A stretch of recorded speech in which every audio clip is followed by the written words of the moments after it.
President Ferdinand R. Marcos Jr. led the campaign rally of the administration-backed senatorial slate under Alianza para sa Bagong Pilipinas in Dumaguete City earlier today to gain more support for the 2025 midterm elections.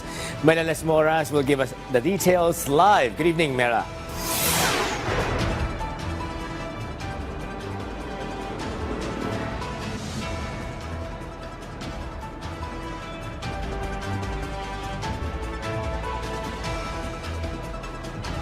Joe, for the Chief Executive, unity is the solution to the country's problems. He said this as he led today's administration back Alianza para sa Bagong Pilipinas campaign rally. Ito po ang Alyansa sa Bagong Pilipinas.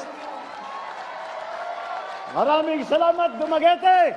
Maraming salamat po, mabuhay ang Pilipinas! President Ferdinand R. Marcos Jr. proudly campaigned for the senatorial candidates of the administration for Hatol ng Bayan 2025. During the campaign rally of the Alianza para sa Bagong Pilipinas in Dumaguete City, the chief executive emphasized that the group has the best intentions for the country. That's why they deserve the support of our countrymen in the upcoming elections. Mga kababayan, malinaw ang direksyon natin. Ang direksyon natin ay ang mapaunlad ang Pilipinas, hindi mang-aapi.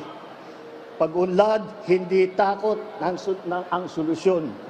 Ang solusyon ay ang dapat pagandahin ang ating patakbo ng ating pamahalaan. Ang mga kandidato ng alyansa ay kasama natin sa pagtataguyod ng interes at kapakanan ng bawat isang Pilipino. The President also explained why the administration's group is called Alianza para sa Bagong Pilipinas, saying that it is the key to the country's further progress. Dahil kung titignan niyo po, kung minsan, pagka lumalabas ang mga kandidato, pare-pareho pong kulay ang suot na t-shirt. Kami iba-iba. Dahil sa iba't ibang partido kami nanggagaling. Ngunit, pumayag po silang lahat na magsama-sama dahil nakakaunawa po sila na ang tanging solusyon para sa mga problema natin ay ang magkaisa. Kapag tayo lahat, pagkat tayo mga Pilipino ay nagkapit-bisig, kapag tayo mga Pilipino ay nagtutulungan at nagmamahal sa isa't isa, makikita po natin maganda ang magiging ang pupuntahan, ang tutunguan ng ating minamahal na Pilipinas. Among the Alianza's candidates are former DILG Secretary Benhur Abalos, Makati City Mayor Abby Binay, Senator Bong Revilla, Senator Pia Cayetano, former Senator Ping Lacson, Senator Lito Lapid, former Senator Manny Pacquiao, former Senator Tito Soto, Senator Francis Tolentino, Congressman Erwin Tulfo, Congresswoman Camille Villar, and Senator Amy Marcos, although she was not able to come personally. At an earlier press conference, the Alianza emphasized that if they win the election, among the key areas all of them will focus on are the agriculture, tourism, health, and education sectors.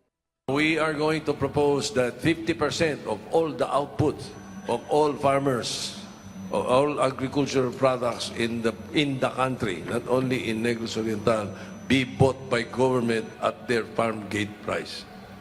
Sa presyo ng magsasaka, hindi sa presyo ng traders. So, ang mga magsasaka kikita.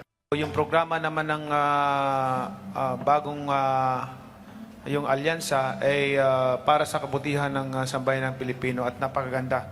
Ito ay magfo-focus sa pagbibigay ng trabaho at hanap buhay, negosyo para sa mga maliliit na pamilya. So, yun yung focus namin. Though after Negros Oriental today, tomorrow, the Alianza para sa Bagong Pilipinas will have its next campaign rally in Negros Occidental. And that's the latest, Joe. Many thanks, Mela Les Moras.